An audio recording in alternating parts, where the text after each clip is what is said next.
What are some of the shortcomings of the results obtained from a bone marrow biopsy test? And how can these shortcomings be overcome?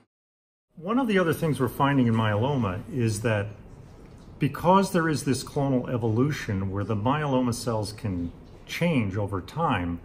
there's also a spatial consideration, and that is that if the myeloma changes over time, it's possible that whatever the myeloma looks like in the right hip may be a little different than what the myeloma looks like in the left hip. And as a result of that, we get an added complexity that says sampling a single site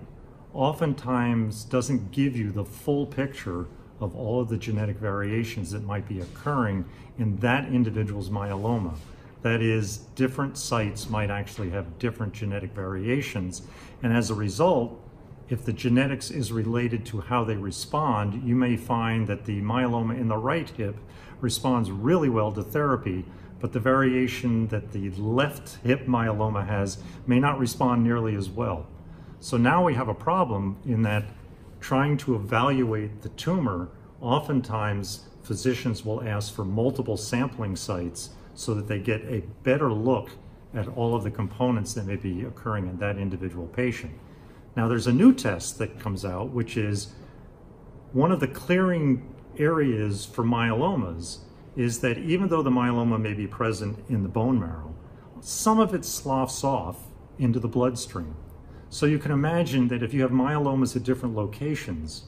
they'll all kind of slough off into the bloodstream. Now there's not going to be a lot of myeloma cells, particularly early in diagnosis, in the blood, but we now have techniques that are so sensitive that you can now take a blood sample and identify the genetic characteristics of the myeloma cells in the bloodstream. And if that's true, you might actually get a better picture of the heterogeneous population that may be located in different sites in the body, but they're all being spilled into the blood, so you get this conglomerate look of all the possibilities. The conclusions from that is that we now have techniques that are getting more and more sensitive, even to the point where even in our own laboratory, we can take a myeloma biopsy and we can analyze the genetic characteristics of one cell, which means if I can analyze the characteristics of one cell, I can analyze the characteristics of 100 different cells. Now I can look at each individual cell and ask, is there a difference in the genetic characteristics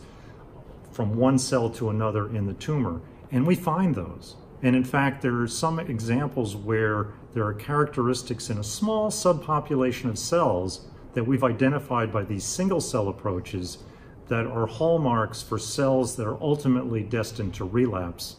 and become the drug-resistant population that comes out. So one of the things that's happened in oncology in general is that our ability to define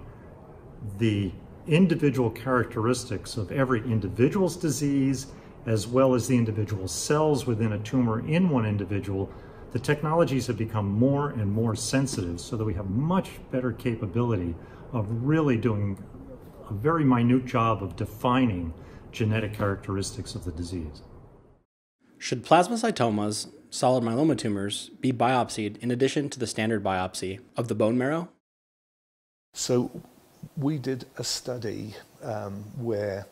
we used imaging to look for solid parts of the myeloma clone, and then we put needles in and sequenced them, and they can be completely different. And so that is really important information, because you might get a response here, then cells from this part will grow to replace all of the bone marrow and then replace the cells down there. That's more pronounced at relapse. It tells you that you should treat disease earlier when it's not so genetically heterogeneous.